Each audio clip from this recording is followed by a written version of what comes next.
ஜிஞ்சினமணி, என்னடா இட்லி சாப்பிடலையா? ஏடா இட்லி எல்லாம் தலைக்கு வச்சு படுக்கிறியடா. போய் இட்லி சாப்பிடு. போய் இட்லி சாப்பிடு. போய் இட்லி சாப்பிடு. போடா. கேட்டதும் கொடுக்காதனால உனக்கு கோவமாடா? ஏய், உனக்கு பிடிக்குமில்லடா இட்லி, போய் சாப்பிடுறா. அடப்பாவி. சரி, படு. தூங்குறியா? தூங்கு.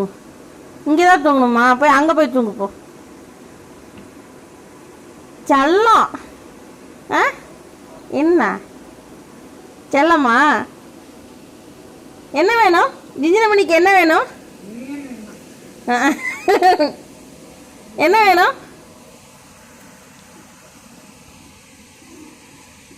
கோவம் பாருங்க, எப்படி கோவமா போறான் பாருங்க. இட்லி அனாதையா கிடக்குது. இவ்வளவு நேரம் அதை தலைக்கு வச்சு படுத்துருந்தான். உலகத்துலேயே இட்லியை தலைக்கு வச்சு தூங்கின ஒரே ஆள் எங்கள் ஜிஞ்சினமணி தான்.